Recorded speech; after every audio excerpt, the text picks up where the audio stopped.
मेरी आवाज आ रही है?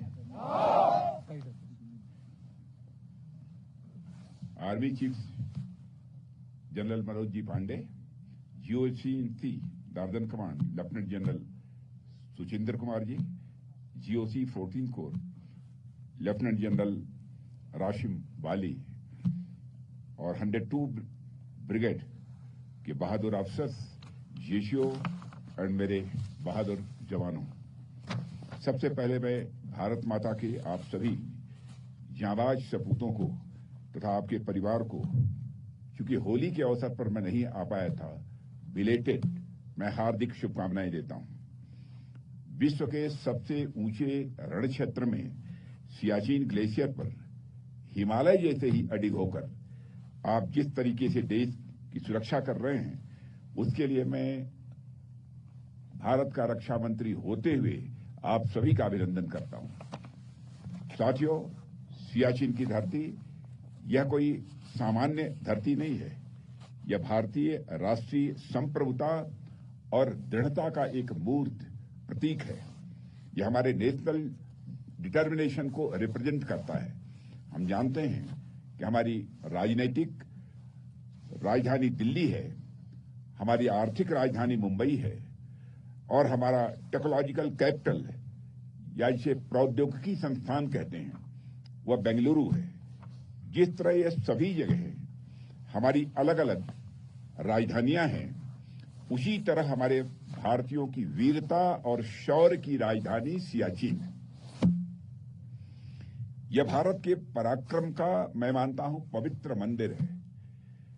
इसलिए आज ही नहीं, 5 साल पहले जब रक्षा मंत्री के रूप में रक्षा मंत्रालय का दायित्व मुझे मिला था, उसी दिन ही मैंने प्लान किया और उस समय army chief general Bipin Rawat ji हुआ करते थे, उनसे मैंने कहा और उसके एक दिन के बाद ही हम लोग यहां पर सियाचिन आए थे।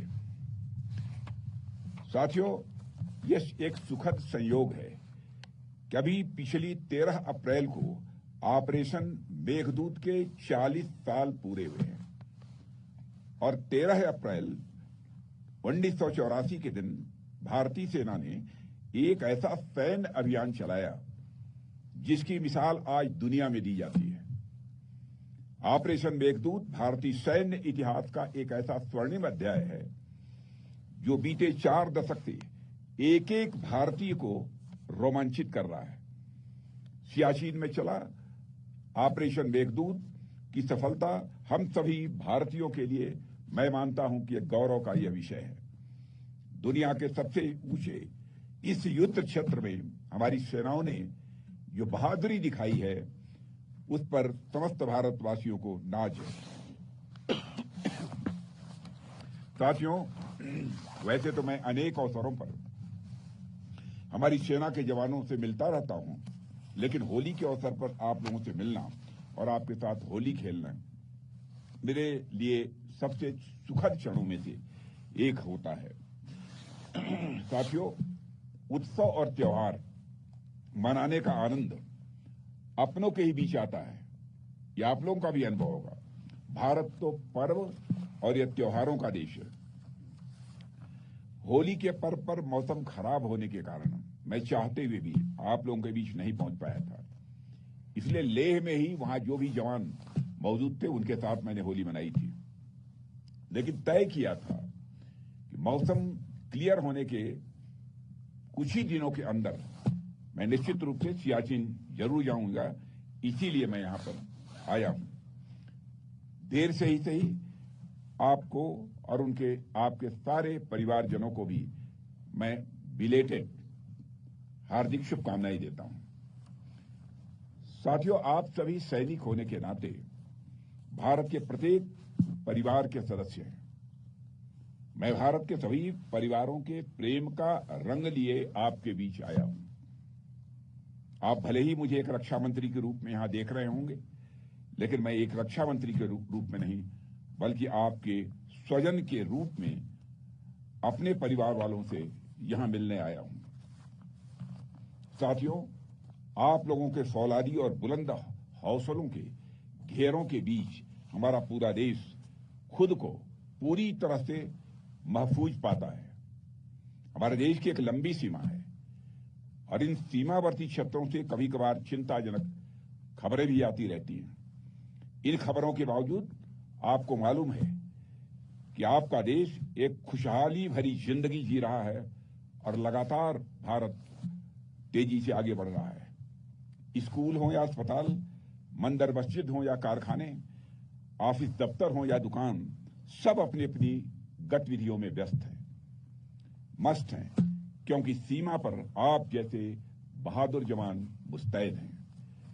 साथियों, आज आपके बीच आकर मैं जो महसूस कर रहा हूं वह मैं शब्दों में बयान नहीं कर सकता हूं। भारतीय सेना इच्छा शक्ति और साहस का मैं मानता हूं कि यह दूसरा नाम है।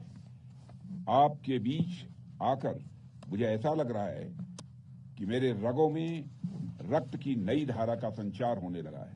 साथियों, आप जिस ऊंचाई पर खड़े होकर इतनी विषम परिस्थिति में देश की सेवा करते हैं वह अनपैरेलल है, वह अतुलनीय है। हड्डियों को कपा देने वाली सर्द हवाएं जब इन वादियों में बहती हैं, जब हर कोई अपने घरों में दुबक जाना चाहता है, तो उस परिस्थिति में भी आप मौसम से लोहा लेकर उसकी आंखों में आंखें डालकर पूरी मजबूती से खड़े होते हैं। इस अटूट इच्छा शक्ति का प्रदर्शन करने के लिए देश सदैव आपका ऋणी रहेगा।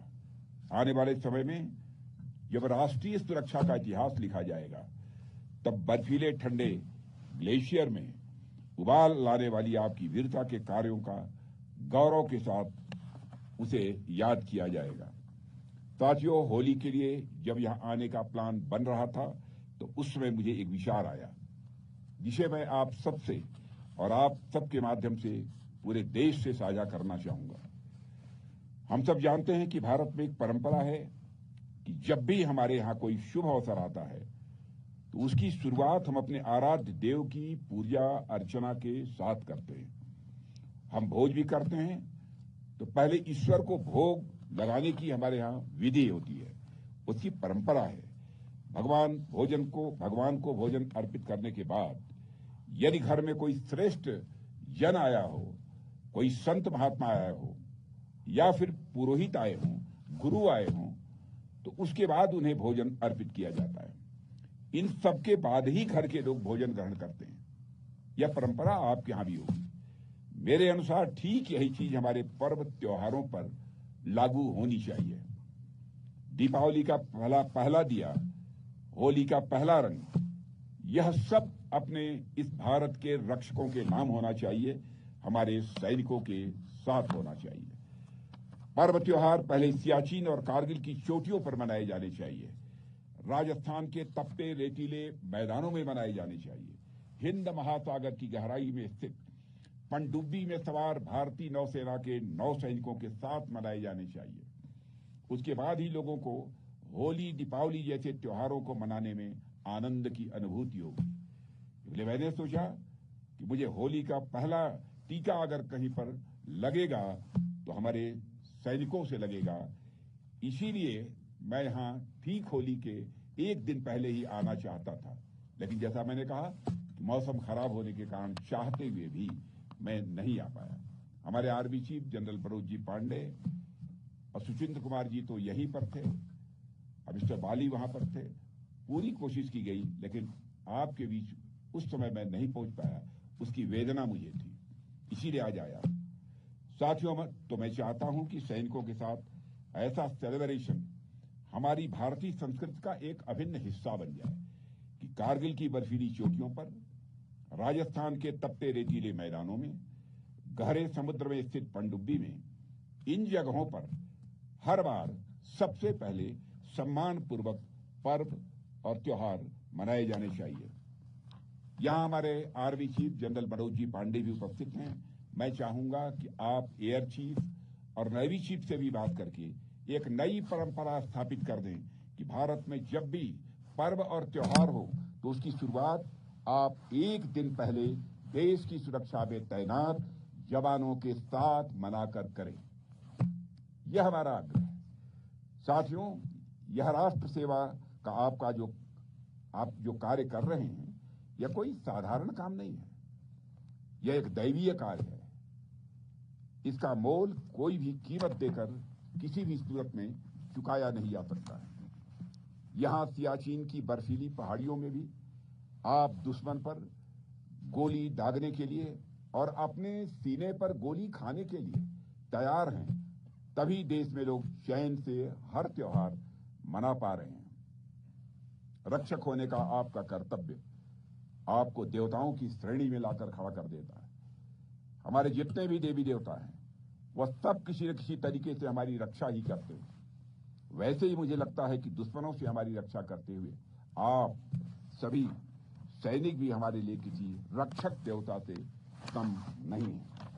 साथियों, मैं पहले भी कई बार कह चुका हूं और आज भी कहता हूं कि आपका, आपके बच्चों, माता पिता यानी आपके परिवार का ख्याल रखना यह हमारा कर्तव्य है और उसके लिए हम हमेशा तत्पर हैं। मुझे यहां बताने की जरूरत नहीं है कि जिस मुस्तैदी से आप इस देश के लिए तन-मन से समर्पित होकर काम कर रहे हैं, उसी मुस्तैदी के साथ हमारी सरकार भी देश की सेनाओं के लिए काम कर रही है और हमारे प्रधानमंत्री मोदी जी बराबर हमारे देश के जवानों की चिंता करते रहते हैं और यहां आते समय उन्होंने भी आपको शुभकामनाएं दी। वैसे होली के पर्व पर उनकी शुभकामनाएं आप सबको मिली ही थी, लेकिन मैं उनकी तरफ से भी आप सबको हार्दिक शुभकामनाएं देता हूं।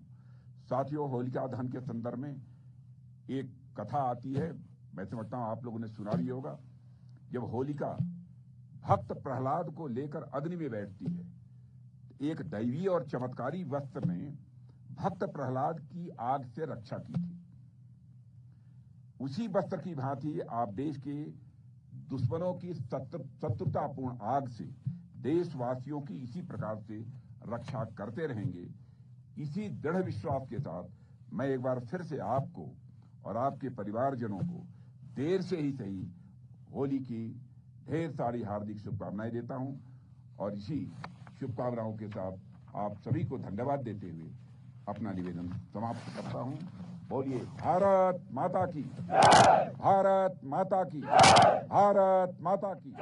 बहुत बहुत धन्यवाद। अब मैं मुख्य अतिथि महोदय से अनुरोध करता हूं कि वे जलपान के लिए प्रस्थान